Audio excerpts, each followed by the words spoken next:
திருக்குறள் 8. அதிகாரம் கடவுள் வாழ்த்து. அறவாழி அந்தணன் தாழ் சேர்ந்தார்க்கு அல்லால் பிறவாழி நீந்தல் அரிது. மனிதன் வாழ்வு ஒரு கடல். அதில் பிறப்பு இறப்பு என்ற அலைகள், சுக துக்கம் என்ற அழுத்தங்கள், ஆசை பயம் என்ற புயல்கள் ஒன்றன்பின் ஒன்றாக எழுகின்றன. இந்த சம்சார சாகரம், அதன் ஆழத்தை காண முடியாது, அதன் எல்லையை கடக்க முடியாது, அதன் கல்வெட்டுகளை எழுத முடியாது. ஆனால் வள்ளுவர் ஒரு பெரும் இரகசியத்தை சொல்கிறார். இந்த ஆழமான சமுத்திரத்தை அறத்தின் பாதையில் அந்தணன் தாழை தொடும் மனம் மட்டுமே நீந்தி கடக்க முடியும். அறம் இல்லாத வாழ்க்கை சமுத்திரத்தில் ஓரம் தெரியாத நீரோட்டம். அறம் என்பது ஒரு தீவு அல்ல, அது ஒரு கப்பல். அந்தணன் தாழ் சேர்தல், அது திசை காட்டி கலங்கரை. ஆன்மாவின் கரையை அடைய வேண்டுமானால் வாழ்க்கை கடல் போதாது, பாதை வேண்டும்.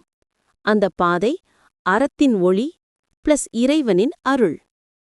சாந்தி பர்வம் ஞான ஒளி. 1. ஜன்ம மரண சாகராத் தர்மேணைவ உத்தரேத். பொருள்: பிறப்பு மரண சமுத்திரத்திலிருந்து ஒருவன் மீழ்வதற்கு தர்மமே ஒரே படகு. இது வள்ளுவர் சொன்னதைப் போன்றே பீஷ்மரும் நமக்கு அறிவுறுத்துகிறார். தர்மத்தின் பாதையில் நிற்கும் மனிதர் பிறவிக் கடலை கடக்கும். அறம், அது வெறும் நல்லொழுக்கம் அல்ல, அது பிரபஞ்சத்தின் நடைமுறை. அதனை பின்பற்றுவதே ஆன்மாவின் மேல்நிலை. சாந்தி பர்வம் ஞான ஒளி. 2. தர்மம் பரமம் ஸ்ரேயஹ தத்ரைவ மோக்ஷலாபக. பொருள்: உயர்ந்த நன்மை தருவது தர்மமே, மோக்ஷம் கூட அதன் மூலமே கிடைக்கும். மோக்ஷம் என்பது மரணத்திற்கு பிறகு கிடைக்கக்கூடிய பரிசு அல்ல, அது வாழும் மனிதனின் உள்ளத்து சுதந்திரம். பிறகு இறப்பு சுழலை தாண்டுவதே உண்மையான சுதந்திரம்.